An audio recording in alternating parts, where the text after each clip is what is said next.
Yan mo na. Mag-alas masali kami ni ate mama.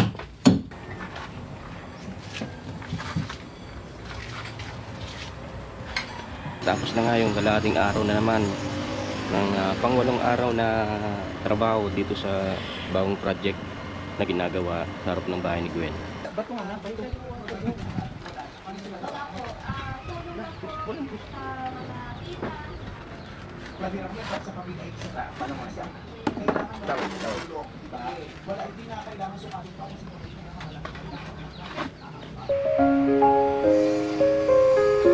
Nag-resume na po ng trabaho nila Kuya Carpenter. Am I really that much to handle? Breaking these niggas down like a camera. You don't really to throw you out. Yan mga gawin at pang walong araw na po ngayon ng patrabaho dito sa ginagawang project sa harap ng bahay ni Gwen. At nandito na sila yung team ni Kuya Carpenter at ginagawa na sila, babaklas ng forma at patuloy yung continuous yung ginagawa dun para sa beam.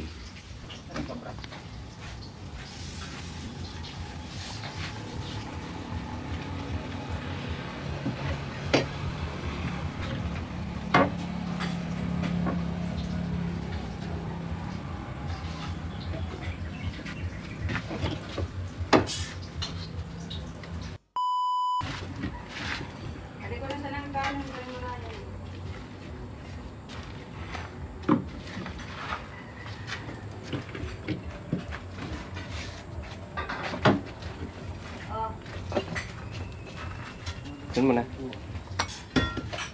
Mag-alas masali kami ni ate mama.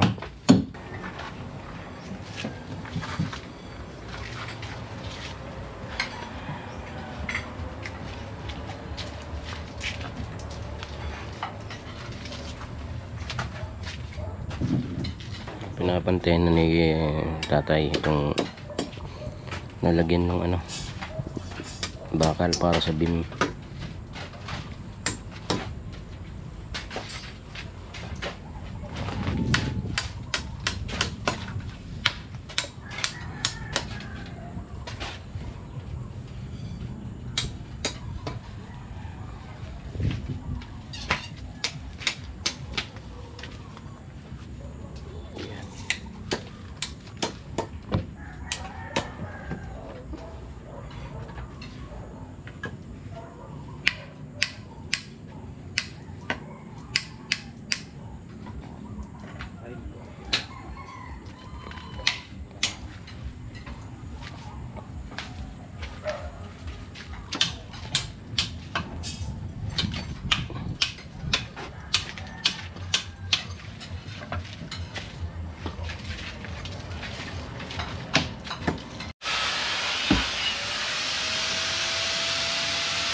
Balik pa balik. Sabit pa. Ano? Wala.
kagwini at tapos na nga yung kalahating araw na naman ng pang-8 araw na trabaho dito sa bagong project na ginagawa sa harap ng bahay ni Gwen.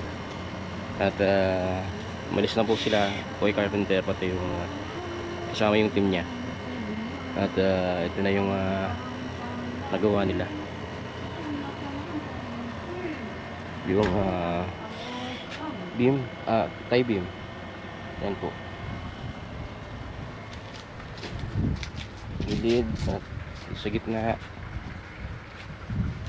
Ito wala pa. Lalagyan mamaya. Sa gilid. May forma na. Mamaya bubuhusan na to. Yan.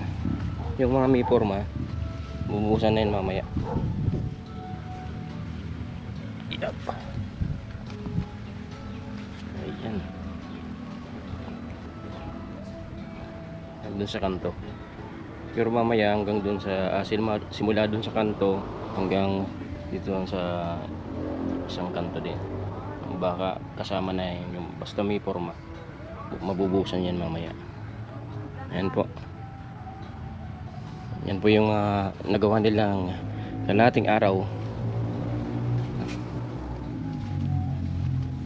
At mamaya abangan na lang po mga Gwen, mga susunod na magaganap o mababago dito sa panibagong project ni Gwen sa harap ng bahay niya.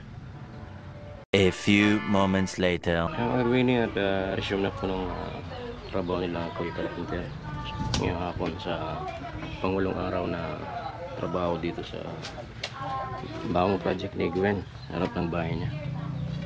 At busy na po sila.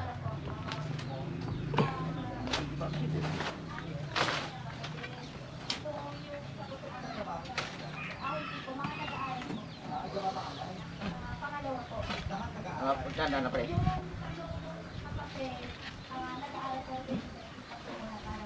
Sige, ibalik mo ulit papunta dito yan. Tabangin pa rin, tabangin. Maipit ka pa rin. Ito pa rin. Yan, okay. Maipit ka pula yan. Balik nga. Bato nga na, bato.